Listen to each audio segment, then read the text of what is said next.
February 1945. The skeletal remains of Cologne, Germany.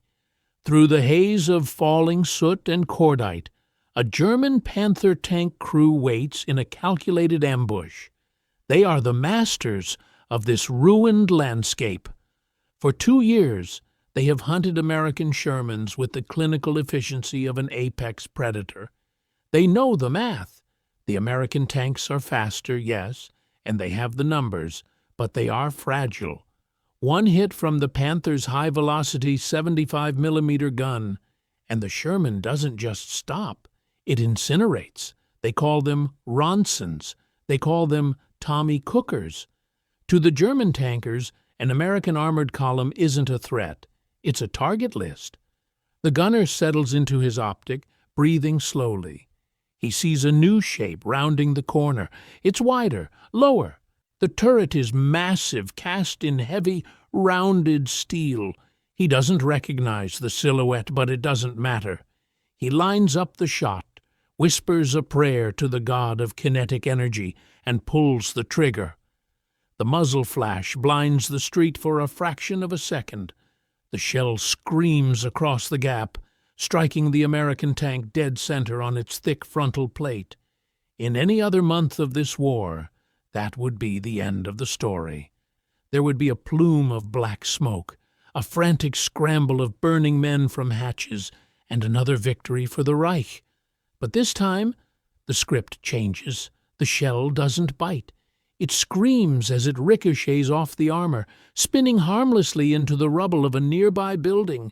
Inside the Panther, the air goes cold. The American turret begins to rotate. It moves with a heavy hydraulic growl, the massive 90mm barrel leveling like the finger of fate. The German commander's voice cracks over the intercom, a single question born of pure, sudden terror. "What is that thing?" Then the world turns to white heat. The Panther is not just hit, it is dismantled. In those final, searing seconds, the German crew realized the terrifying truth. The era of their invincibility was over. The Americans had finally brought a monster to the fight. This is the story of the M26 Pershing, the tank that broke the back of German armored morale. To understand the panic that gripped the Wehrmacht in 1945, you have to understand the 2 years of slaughter that preceded it.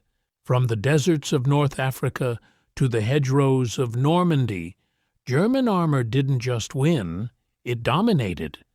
The Tiger I and the Panther were more than just machines. They were psychological weapons.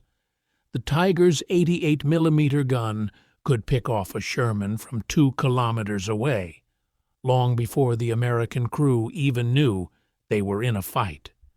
The Sherman, meanwhile, had to perform suicidal flanking maneuvers, praying to get within 500 yards, just to stand a chance of scratching the Tiger's side armor. It was a war of 5-to-1 odds. The Americans accepted that they would lose 4 tanks just to kill 1 German heavy. It was a brutal, arithmetic necessity. German aces like Otto Carius looked at American armor with something bordering on contempt. In his journals, he noted that when they saw Shermans, they felt safe. They knew the Americans had the industrial capacity to build thousands of tanks, but they believed the Americans lacked the iron to build a good one. By 1944, that technical gap had created a crisis of confidence in the U.S. Army. Reports from the front lines were grim. Sherman crews were refusing to lead the line if a Tiger was rumored to be in the area. They knew their armor was paper-thin. They knew their guns were inadequate. They were tired of being the hunters who were always the prey. The U.S. Ordnance Department had been slow to react, shackled by a doctrine that claimed tanks weren't supposed to fight other tanks. But the reality of the battlefield eventually forced their hand. They needed a Tiger killer. They needed the T-26E3, later christened the M26 Pershing. It was designed to be the ultimate answer, a 46-ton beast with a high-velocity 90-millimeter gun and 4 inches of hardened steel protecting its front. It was the tank the Americans had needed in 1943. It was the tank they desperately wanted in 1944. But as the first 20 Pershings, the Zebra mission, finally rolled off the transport ships in Belgium in early 1945, the question wasn't if it was good. The question was if it was too late. The first real test came in the closing days of February. The world's first look at this new reality didn't come from a textbook, but from the lens of a combat cameraman. In the shadows of the Cologne Cathedral, a Panther tank sat in wait. This was an elite crew, battle-hardened and confident. They spotted a Pershing named Fireball and fired first. The round struck the Pershing's turret, but the heavy casting held. The American gunner, Clarence Smoyer, didn't panic. He did something American tankers had rarely been able to do. He sat his ground, aimed and trusted his steel. He fired 3 rounds in quick succession. The first penetrated the Panther's hull. The second struck the turret. The third finished the job. The footage of that duel is one of the most famous pieces of film from the war. You see the Panther brewing up, the internal ammunition cooking off in a violent spray of sparks. For the German High Command, this film was a disaster. It was visual proof that their technical superiority had evaporated. The psychological shockwave moved faster than the tanks themselves. Intercepted German radio traffic began to change. The arrogant commands to engage at will were replaced by frantic warnings. Unknown American heavy tanks spotted. Do not engage frontally. Exercise extreme caution. Think about that shift. For years, the German tankers were told they were the masters of the battlefield. Now, they were being told to run. They were being told that the Ronsons now had teeth that could bite through their finest armor. As March began, the panic turned into a tactical retreat. In one engagement near the Rhine, a single Pershing knocked out a Tiger, 1 and 2 fourth-generation Panzer IVs, in a matter of minutes. The Tiger, the legendary king of the battlefield, had been defeated at a range of 900 yards, a distance where it usually felt untouchable. The German tankers weren't just losing tanks, they were losing the will to fight. Their entire tactical framework was built on the assumption that they could outrange and out-armor the enemy. With the Pershing on the field, that math was broken. A captured Tiger commander later told his interrogators that the sight of the Pershing's massive muzzle brake was enough to make his crew consider abandoning their vehicle before a shot was even fired. It was a total reversal of the terror the Tiger had once inspired in the Americans.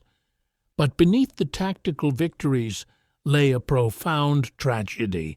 Only 20 of these machines saw combat before the war ended. 20! Against a backdrop of tens of thousands of tanks, the Pershing was a ghost, a terrifying omen of what might have been. General Patton would later remark that if he had been given the Pershing in 1944, the war in Europe might have ended by Christmas. Thousands of young men who died in the Ronsons during the Battle of the Bulge might have come home. The Pershing arrived just in time to win its duels, but too late to save its generation. Yet its arrival signaled the birth of a new era. When the smoke cleared over Germany, the lessons of the Pershing were carved into the future of American military thought. The era of the disposable light tank was over. The Pershing proved that quality, protection, and firepower were the only things that truly mattered when steel met steel. It went on to prove this again in 1950 on the frozen hills of Korea, where it encountered the Soviet T-34-85. The Soviet tanks, which had terrified the Germans on the Eastern Front, found themselves in the same position the Panther had been in at Cologne. They couldn't penetrate the Pershing, but the Pershing could erase them. The M26 was the father of the Patton series, the grandfather of the M60, and the direct ancestor of the M1 Abrams. It was the machine that taught the American industry how to build a world-class main battle tank. The panic it caused in the streets of Cologne was not just about one tank winning one duel. It was the sound of the pendulum swinging. It was the moment the German Wehrmacht realized that the sleeping giant of American industry hadn't just woken up, it had learned how to hunt. They panicked because they knew, deep in their souls, that they were no longer the most dangerous things on the battlefield. The hunters had become the prey, and the war was finally, inevitably, coming to an end.